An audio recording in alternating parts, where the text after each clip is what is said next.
Welcome back to another video, guys. I hope everybody is doing extremely well. Today's video is going to be taking care of the fish from them being in the pool. Now the fish are now back in the pond. Everything went well on that side of things. They're back in there looking quite happy, if I do say so. Whilst they was in the pool, due to things such as temperature fluctuations, from obviously the daytime temperatures was quite warm, nighttime temperatures was dropping pretty cool, so they had quite a bit of stress in there, and obviously with it being shallow water, they didn't like it very well. They did develop a few parasites while they was in the pool. I found Fluke and Childenella. When they went back into the pond was salted to 0.3% just to try and help them with that, reduce stress a little bit, just to try and help them with the transition back to the pond. And also the pond was treated with Fluke-Ex just to kill off those Childenella. The Fluke-Ex has now run its course. It's been in for some time now. It's had a couple of doses, and it's also been left in the system for a couple of weeks now, so there's still a little bit of colour in the water, but the ingredient's well and truly gone. So now what I want to do is actually take care of the fluke, and to do that we're trying something new. So we are trying the new Fluke-Ex product from Vetark. I picked this up from Shoshikoi. It's an 100-gram packet. It treats 25,000 litres or 5,500 gallons, and the active ingredient in this, from what I understand, the active ingredient in this is very similar to that of Superverm.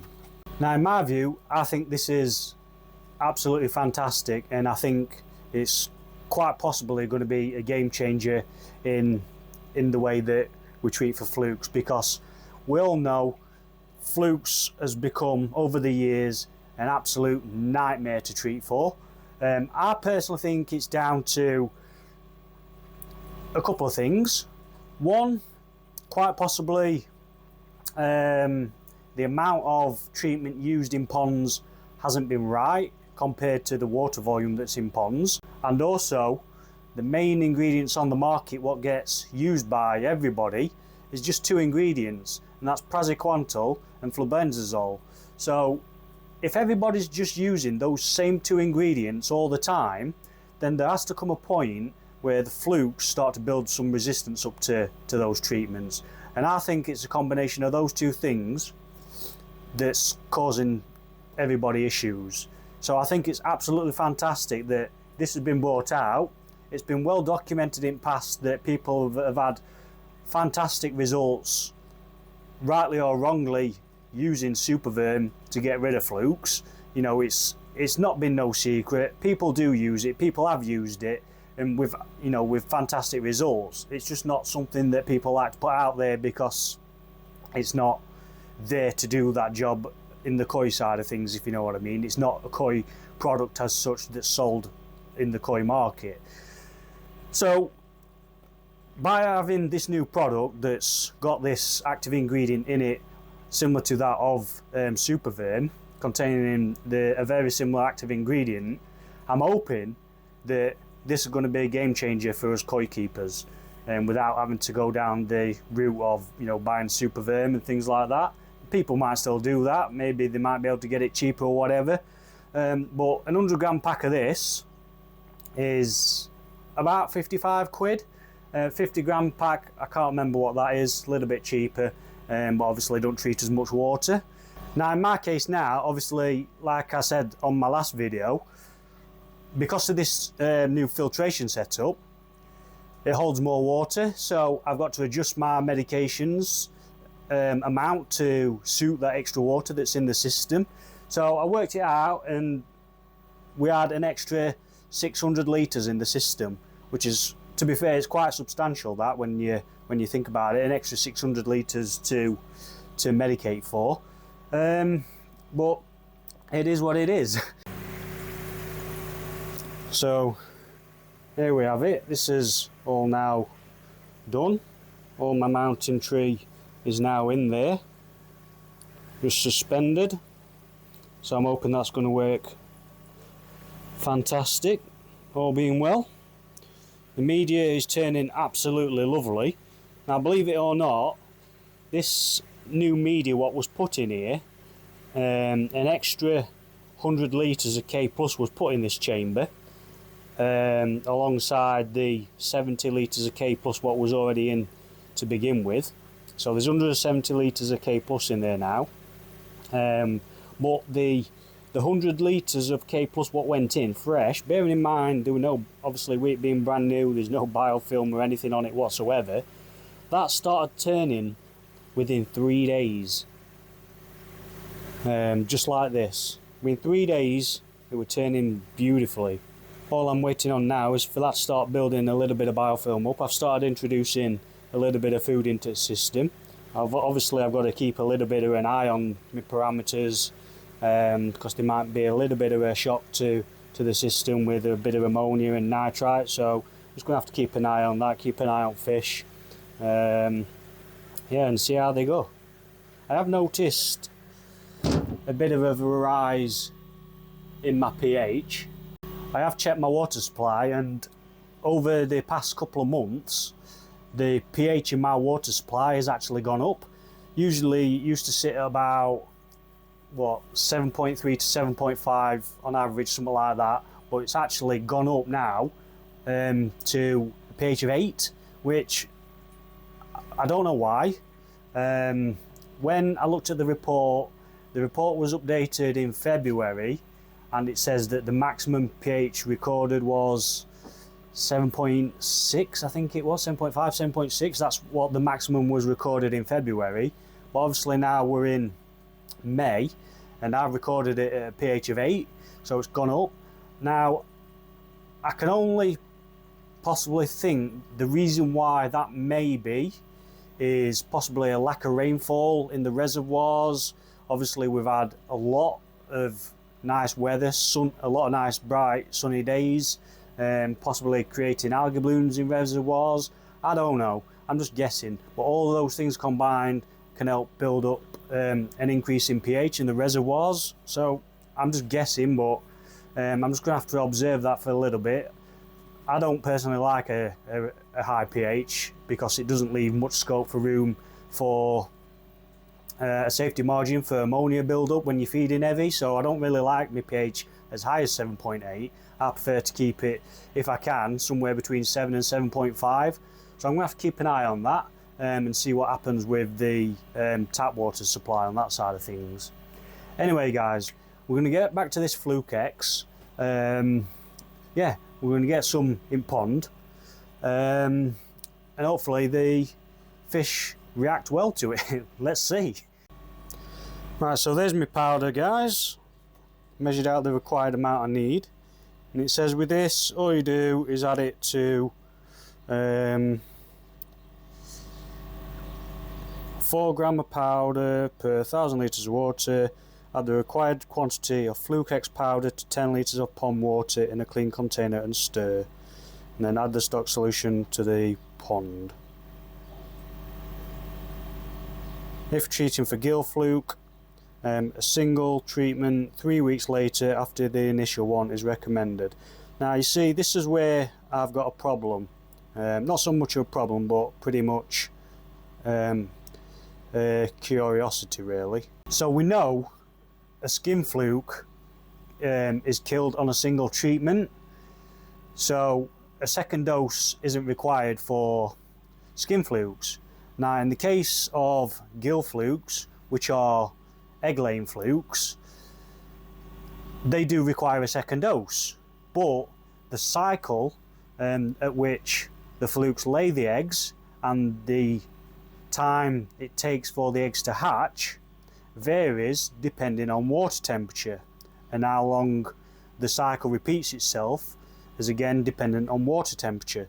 So if these are saying to do a second dose 3 weeks later for gill flukes, my curiosity is that time frame too long if your water temperature is heated, such as mine? Like my water temperature at the minute is at 21 degrees, so that speeds up the cycle of gill flukes. I could understand if using lower water temperatures, you know, where the cycle isn't as fast, and then that kind of makes sense. But in terms of warm water, the eggs will be laid and hatching much quicker. So is that time period too long to catch the baby flukes in the cycle, if you see what I'm saying? But it's a new product. They've put 3 weeks on the packet, so I guess we're just gonna have to take their word for it and see from people using it if it does actually do the job for gill fluke at that time period, from different people that have got different water temperatures. Obviously, like I say, mine's at 21 at the minute. I haven't observed any gill flukes, so I can't really make any judgment on that in this situation because I haven't observed gill flukes, so I can't really say. But we'll see anyway. I'm going to get this mixed up in some pond water and we'll get it added to the pond. So we'll just get this added into this bucket of water. I'm going to get that mixed in best I can, and then we'll see how well it actually, see how soluble it is in water, because Prazi isn't very soluble in water. You tend to have, with Praziquantel, you tend to have to use a carrier for it, something such as formalin or an alcohol or something like that, just to get it to dissolve properly in the water.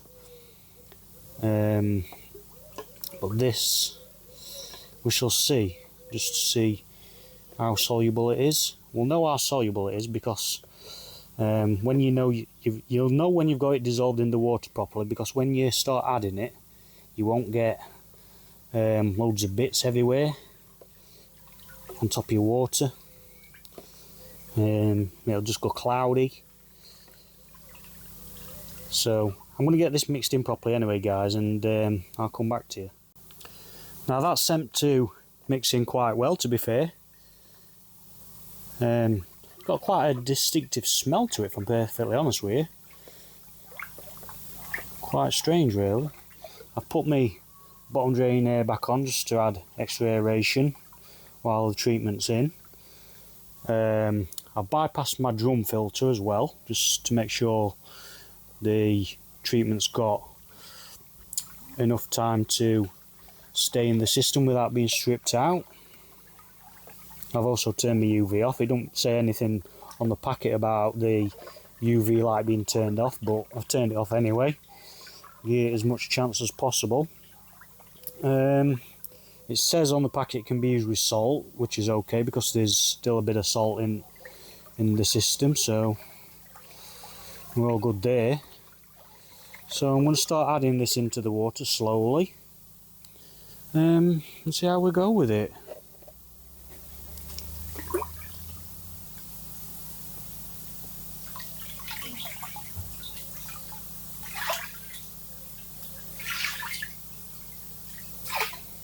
Seems to just be creating clouds. There's no bits anywhere as such. It's just cloudy, really. Doesn't seem to be any bits floating about. Right, that's it then, guys. That is now all in. And I must say, that mixed up incredibly well. You have to mind the marks on the window. Needs cleaning a bit. Well, yeah, that mixed up incredibly well. and that has really dissolved into the water really good. So I'm very impressed by that. That was much easier than I thought it was going to be. As you can see, there's no floating bits, it's just cloud. And I'd probably go as far to say that with how well that has dissolved, depending on what size mesh you'd got in your drum filters, you may even possibly get away without bypassing. But at the end of the day, it's an expensive treatment, so I guess it's not really worth the risk to not bypass it for what it is. So yeah, we're just gonna have to see now, guys. We're gonna have to see how we go. And once it's been in there a little while, 7 days or whatever, I'll come back and we'll report if there's any difference to the fish, and possibly do a scrape, and then we can take it from there as to whether we feel we need a follow-up treatment. On that note, guys, I'll leave this bit here. Yeah, and I'll come back to you in a week or so and we'll see where we're at. Welcome back, guys. Now, it's actually been a little bit longer than a week. We've probably passed more like 2 weeks now since the last bit of footage. A couple of things to note straight away, what I've noticed in the past 2 weeks. Our pH has come down considerably in the pond. Now, the only thing I can think why now that has come down, I've still got the same level of KH in my pond what I had before. I've got a KH of 5, that's pretty standard for my water. I've still got a KH of 5 in the pond. The biological filtration is really come on a long way now. It's matured. I mean, it had the mature media in to begin with, so the new media is seeded well. The ammonia is down, the nitrite is down, so everything's matured up now. Now that food's been going in, it's been able to get the filter bacteria established. But as for the pH, the only thing I can think of with that is because obviously when the pond was first filled up, it was all fresh water, there was no fish in it. Let me get a bit of decent light, for God's sake. I can't get any light here, guys. Yeah, so the water was fresh water. It wasn't there's no fish in it, you know, there was no maturity to it whatsoever. And obviously since the fish have been in there, food's been going in, and it's been building up a level of organics in the water. It's been maturing, the filters have been maturing, like I say. So with bearing that in mind, what I think is happening is now that all that is going off, the pond is also building up a level of CO2. Now, what happens with CO2 is it produces carbonic acid, which obviously fights against your dissolved oxygen levels, and it alters the pH. As acids are produced, it alters your pH. So I think that's what's happening with a build-up of CO2 in the pond. It's creating that balance and balancing out the pH. So now that I'm at 7.3, I'm well happy with that, because that's usually where I'm at, where I was at before. So I'm absolutely made up with that. It means that I can feed without worrying about what my ammonia levels are going to be. They are down. My ammonia levels are about 0.15, which, you know, I'm not fussed about. So yeah, that's that. I'm happy with that. That's one thing that's happened in the 2 weeks that I've not done any filming. So another note, going back to the fish, the fluke treatment. Now, during these 2 weeks, well, I say before the 2 weeks before I treated, when the fish was in the pool, there was a lot of flashing going off. Obviously, that's why I did the scrapes in the first place. You know, with the Childrenella and the flukes, that's why I scraped. Now, the one thing I can say now is, now that the fluke treatment is finished, although I haven't actually re-scraped the fish, now, what I will say now is the reason why I haven't re-scraped is because I wanted to avoid as much as possible getting that net dipped in the water again, because with them, they've gone through so much stress. The fish obviously being taken out of the pond, put into the pool, being stressed like hell, you know, with the temperature fluctuations, and then being transferred back to the pond in fresh water, you know, so it's a massive stress event for them. So the last thing I wanted to do after putting them through treatments of Alpha-X, after putting them through treatments Fluke treatments, the last thing I wanted to do is start getting my net out again and dipping it in water and spooking them even more. So what I've actually done is, while they've been going through the Fluke treatment, I've been observing them, observing the behaviour, just to see how they're reacting. Now, one thing I can say is, since the dose of Fluke-Ex, bearing in mind it has only actually had one dose of Fluke-Ex. I've not done any second doses or anything like that. It's had one dose, and since that treatment's been in, the behaviour of the fish has completely changed. There's been no flashing, there's no mucus build up, they've been feeding wonderfully.